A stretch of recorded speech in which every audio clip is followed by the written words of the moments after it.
Signs. Sun, moon, and stars. Back on Stellarium, hunting the signs for the escape. Excuse my departure. My phone was not working at all. It was crazy. I think I did about 25 videos, and not one of them would finish, and then they all would disappear because the file was corrupted. So hopefully, with this new phone, we can get back to work hunting all of these signs. Thanks for joining. Here we are in Stellarium, Jerusalem time. It is 12:04, 4 a.m., Jerusalem. What we're looking at is the time essentially right now as I'm doing this video.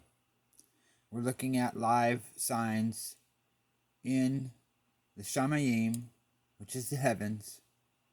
This is the Mazaroth that we're looking at. We're going to do some research on Venus, which we know is a sign of Messiah. There are many out there who peg Venus as a negative sign, and I believe that it can be seen in two different ways. But for this video, we are going to be focusing on Venus as Messiah, entering into Libra, into the inner temple. So, for those of you who have seen my previous videos or who are studied in Mazaroth, you will know that Libra was not always pictured as scales. In the ancient times and in other star charts and star maps, we see Libra pictured as an altar or a mound. And that mound was also considered an altar. And this can also be looked at as the temple. So we're going to look at this sign as Venus, the bright and morning star, represented as Messiah, our high priest, entering into the temple. And what we find is very interesting. Here we are on the 4th, and if we scroll in, we see that Venus is just crossing the line. 1 hour ago, Venus was outside of the inner temple. So if we scroll back, we can see that Libra has a larger footprint as far as the constellation is concerned. But the inner temple is marked by the stars. And this in ancient times was always considered the temple or the mound or the altar. So we're looking at Venus entering into the altar or the temple. And we're going to watch as Venus transits through this section of Libra. We're here on the 4th, day 1, 2, 3, 4, 5, 6, 7, and Venus exits the temple. And I look at this as a great sign in the heavens. And the reason is because there are other associated signs right now that are pretty incredible. We already know, if you've been watching my videos for the last 7 or 8 months, we know about the Great Conjunction that's about to take place. And And we also know about the sun in the Hupa. And the sun and Mercury, the messenger, are waiting inside of the Hupa as we speak. And so we're seeing a double sign here. Venus as Messiah, and also the sun as the bridegroom. And this is also Messiah. So let's scroll into the sun, and you can see the positioning of the sun in the Hupa of Ophiuchus. For those of you who do not know what the Hupa of Ophiuchus is, this line that you see here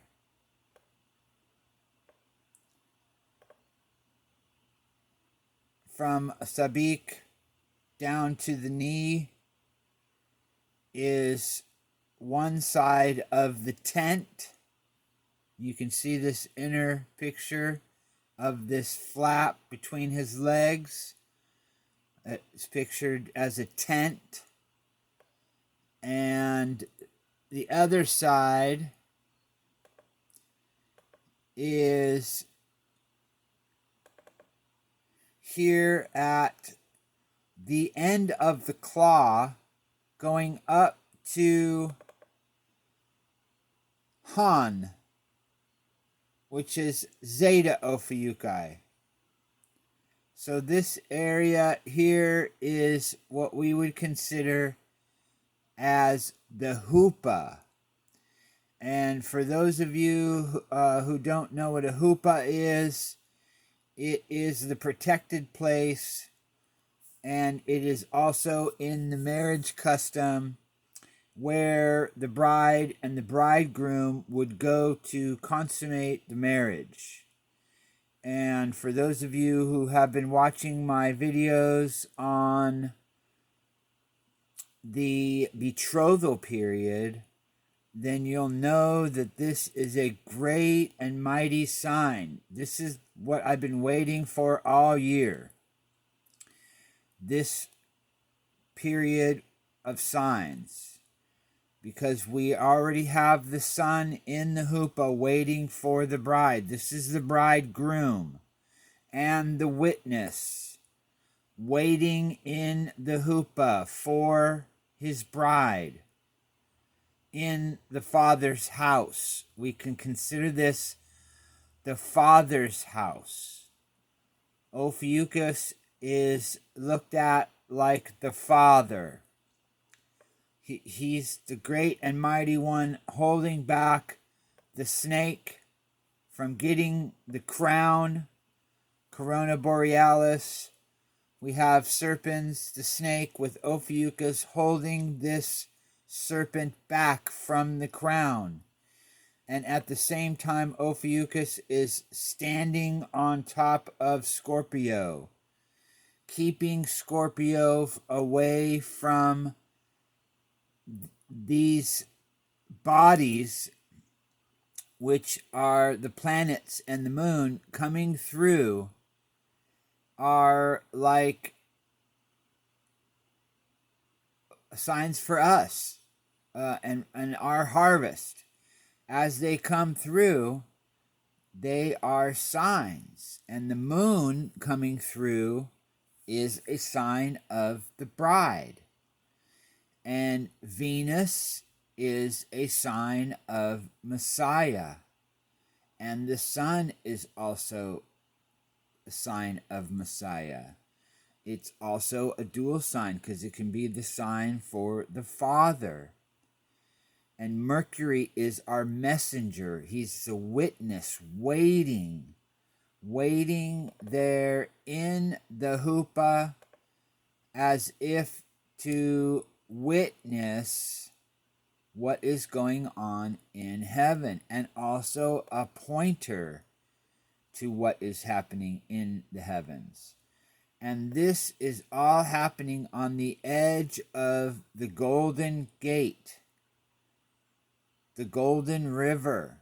For those of you who have not seen my videos before, this bow of Sagittarius is like a boat or an ark, and it floats on the golden river in heaven. And at this point, the sun is entering into the Golden Gate.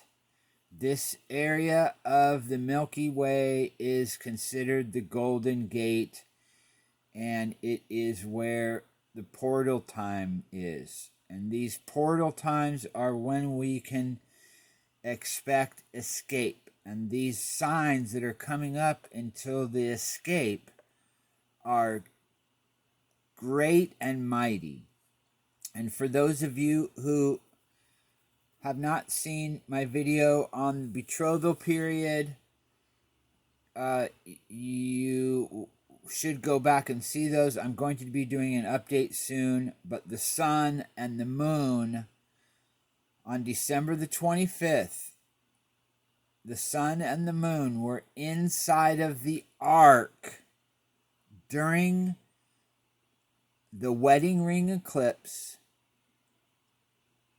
on December the 25th, and it was in the middle of Hanukkah.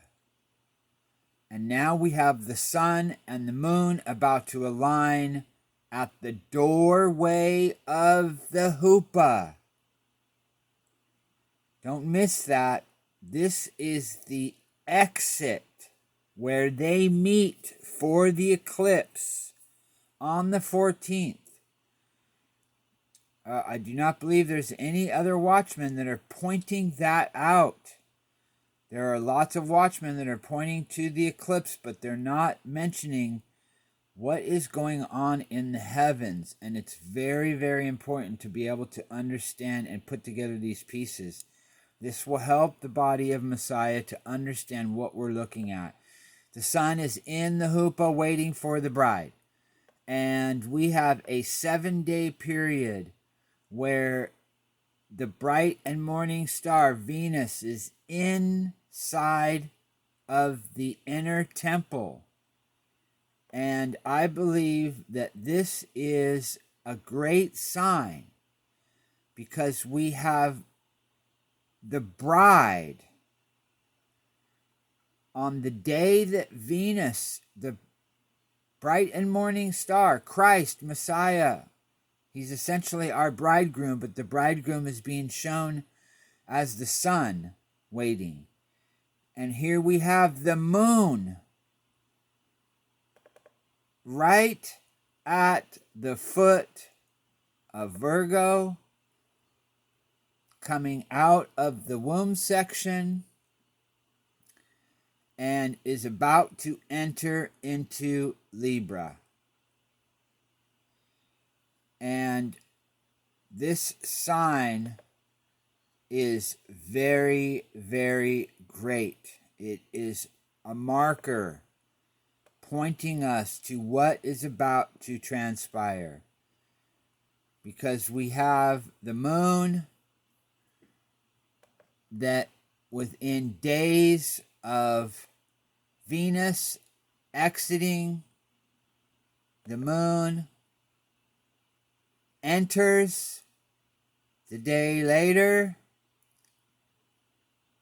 and then the moon goes into the portal, which is the spot between the crab's claws. And this point right here is a well-known portal point.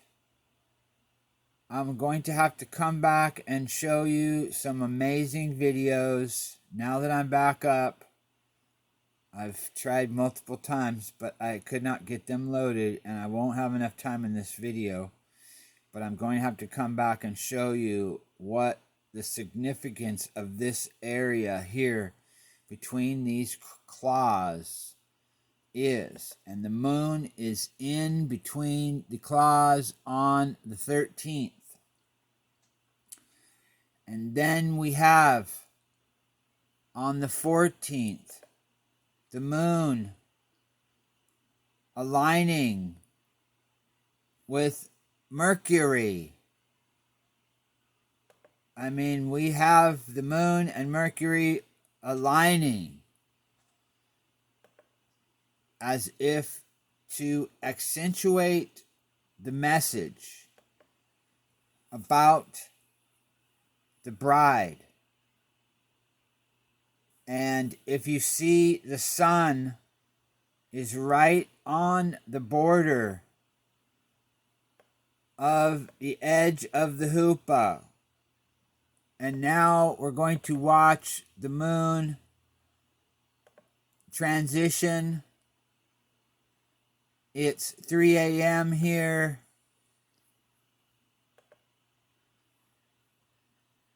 Jerusalem time on the 14th.